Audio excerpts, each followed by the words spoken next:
The Scillies are so low-lying it is difficult to make anything out from a distance. We were planning on entering down St Mary's Sound, but were surprised at how far out from the St Agnes shore the Spanish sledge Easterly Cardinal buoy was. Once that was identified, the rest was easy. We were moored up by 1600 hours after logging 64 miles at an average of 6.7 knots. The moorings at St Mary's are industrial strength. The chain is much too heavy to pick up with a boat hook. You either have to lasso the buoy or put a dinghy in the water.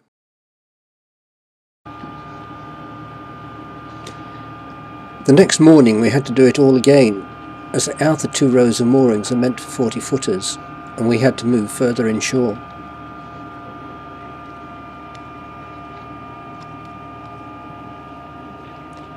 The previous week the harbour had been full of visitors watching the gig racing championships, but now the gigs were all ashore waiting for deck space on the Scillies, and there were plenty of free moorings.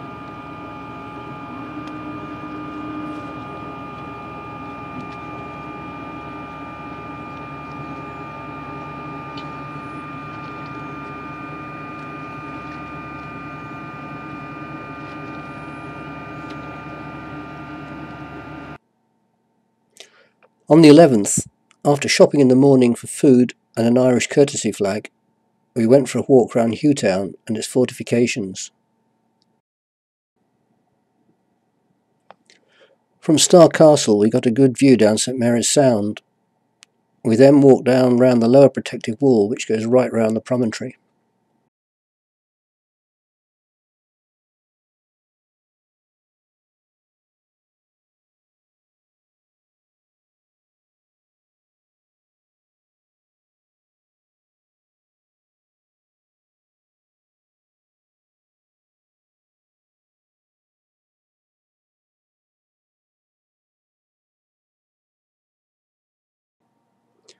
The anchorage at Porth Crecas provides good protection if the wind is in the north, but it is wide open to the south.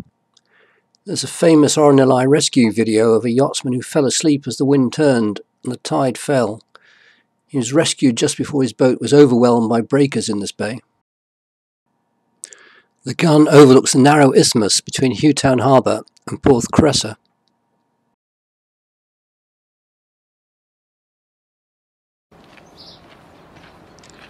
The weather deteriorated a little on the 12th. 2 new cruise ships were in the Sound, disgorging hordes of elderly passengers. As soon as it started to rain, they maxed out the tea shops, and then the pubs. The locals must love it when it rains round here.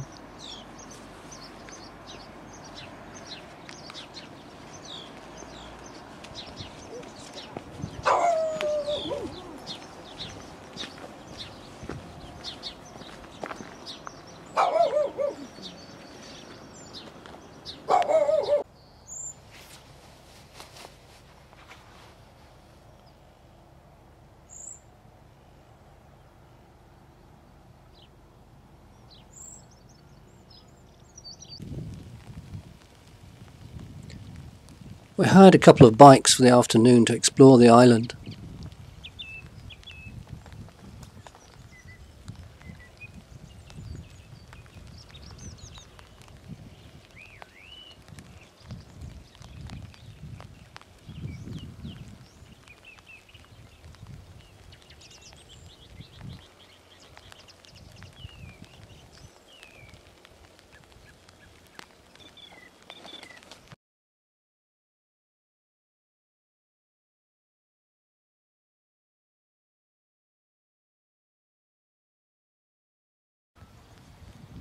The Neolithic burial tombs were built on the high ground. People lived in the area now covered by the Sound. It is thought there were too many tombs for just the locals, and bodies may have been brought out here from the mainland for burial.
We had a variety of options to consider for our next stop: Cork, Kilmore Quay or Arklow on the Irish coast, or Milford Haven in Wales. However, I then found a fault in the Navionics gold chip in the plotter. There was no detail at all on the Irish coast from Cork right round to just south of Dunleary. I had a paper chart of the area, but it was old, and there had been a lot of changes in the voyage on the southeast corner of Ireland. The idea of making landfall in the dark with no plotter and out-of-date paper chart was not appealing, so Milford Haven looked the favourite, subject to weather. May the 13th dawned bright and clear again. The forecast for Lundy was southwest 2 to 3, increasing 4 to 5, perhaps 6 in the west later. The harbour master called by and asked if we wanted any fuel. He said we'd be needing it if we were leaving today. We declined, but emptied a jerry can into the main tank and topped it up by taking the dinghy to the beach and walking across the isthmus to a garage on the Porth Crecas side.